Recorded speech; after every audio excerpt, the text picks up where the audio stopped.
Becoming wealthy on a minimum wage income may seem like an impossible feat, but with the right mindset and strategies, it is indeed achievable. While it may take time and dedication, it's important to remember that building wealth is not solely about how much you earn, but rather how effectively you manage and invest your money. Building wealth and riches has a lot to do with how much you are able to save and invest, and that's why on today's video, I'll be talking about a few ways on how you can build wealth while earning minimum wage. First of all, building wealth is about making more than you consume and saving the difference. And although accumulating wealth on a low income is extremely difficult, it can be done with a few adjustments. The first one being, invest no matter how little. Investing isn't as easy, especially on a minimum wage. Even before you start thinking about investing, there are so many expenses like utilities, food, housing, transport, and health that you need to think about first. And these expenses tend to take quite a huge chunk from your earnings. With a low salary and a lot of it being taken up by basic needs, not much is left over for investing, but even a little bit helps. When you put a certain amount of cash, however small, over a long period of time, it can eventually grow into a substantial amount. Investing works out so well in wealth creation because it relies on compound interest. This is when your interest is earning interest, enlarging the amount of money you have in your account year after year. And in order to invest your money, you need to start setting some aside specifically for it. The amount you save for investing is entirely up to you, but generally the more the better. This, however, doesn't mean that you can't do the same on a low income. Before placing money in just any investment, do some research and find out where you'd like to invest. Once you've made up your mind, it's always wise to track your investments because you might need to change what you've been investing in or put more money into it. Now that you know the importance of investing, let's talk about why you should start early. The sooner you start putting your money to work, the less you'll have to save each month to reach your goals. A common trait among people is that we like to procrastinate. We constantly put things off, like finding our dream job, saving for retirement, and certain lifestyle changes because we think we have all the time in the world. But for a low-income earner, one of the most powerful assets for wealth building is time, and you must make the most out of the time you have. Don't postpone things or spend aimlessly because you think you have months or years ahead of you to build wealth. And don't make the mistake of thinking that you don't earn enough money to save, or that retirement is too far away. Even the little you save adds up in the long run. So regardless of age or how much you earn, now is the time to start saving. Waiting even a few months means a delay or significantly less money that goes into your financial goals. You may not earn a lot of money as you begin your career, but there's one thing you have to your advantage, and that's time. With time on your side, saving becomes a more pleasant and exciting prospect. Number 3. Embrace frugality. People tend to misinterpret what frugality is, but all it means is being intentional with your spending and how you manage your money. One of the main reasons why many people aren't rich is not because they aren't making enough, but because they don't know how to keep it. Frugality helps you differentiate what your needs are from your wants are, so that you can avoid spending on unnecessary things. Aside from that, frugality is believed to be one of the fastest ways to achieve financial independence and even allowing one to retire early. When on a low income, you have to be diligent in the way you save money so as to grow your wealth, but being frugal doesn't mean your life has to be boring. Sadly, this is how many people view it to be.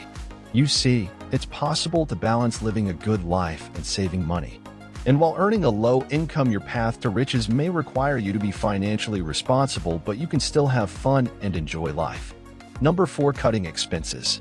Figuring out how to cut spending isn't as easy as it sounds, as you may not even realize where you're overspending, and breaking this long-term habits may not be easy. However, there are ways to reduce your outflow so you can devote more money to your goals and less to purchases that don't improve your life or long-term financial situation. By reducing your outflow and directing more money to financial goals, you'll be more successful in saving for big things so you can grow your net worth and build real wealth over time.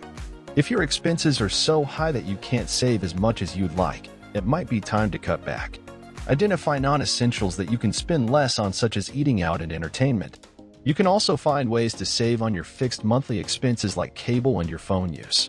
You can save more by canceling subscriptions you no longer use, eat out less frequently, and give yourself a grace period when you want to buy something instead of purchasing it immediately. Number 5. Get smart goals. Goals are beneficial for a number of reasons, like they set out a detailed path to your success and reduce any time wasted trying to achieve your financial goals. And another thing is they serve as motivation.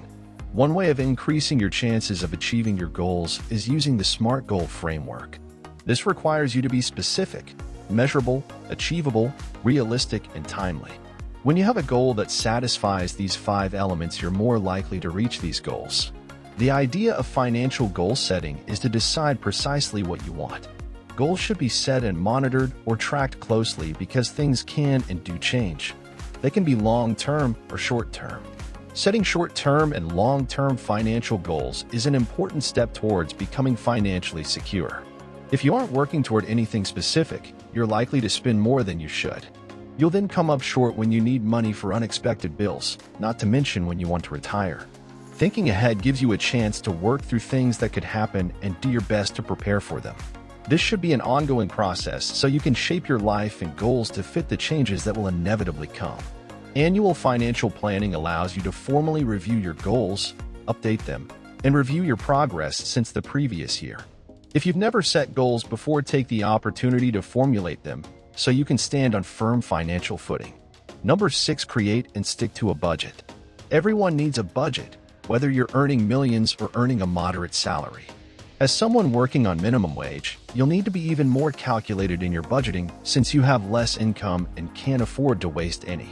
Budgets are beneficial because they allow you to track your progress towards the goals you created. And aside from that, having a budget gives you a sense of financial control, which reduces the stress one might have when trying to manage your money. And lastly, placing your income and expenses into your budget gives you no choice but to remain cognizant of your financial situation, which will lead you to make more financially sound decisions. Budgeting might sound like more trouble than it's worth, but it can really help you save more. Having a budget is important because it opens your mind and you get to see exactly where your money is going. It becomes really easy to spend cash unless you have a plan for your money. You can even include your savings goals in your budget and meet them instead of aimlessly saving what's left over each month. Number 7, eliminate high-interest debt. Aside from overspending, having to deal with debt payments every month becomes a huge hindrance when you're trying to become wealthy on a low salary. Some of the interest you have to pay is reasonable, such as the interest on your mortgage or student loans, but there are other forms of interest that can be avoided, leaving you with cash you can use to invest and ultimately grow your wealth. The first thing to do is find the root cause of your debts and follow the necessary steps to eliminate them. Paying it off will lessen your stress levels and allow you to have money to put towards something worthwhile. When you're trying to change your financial lifestyle, think of all the money you can save when you stop paying high-interest fees. Being in debt can be really stressful, having to worry over how you're going to pay the bills and save at the same time. Stress over finances can make it even harder to save, budget, or simply write a shopping list that you can stick to. It's important to dig your way out of debt, as having more income freed up boosts your confidence and creates better opportunities for you to save for a better future. That's it for today, and I hope these tips help you out. Thank you so much for watching. Have a great day. See you in the next one.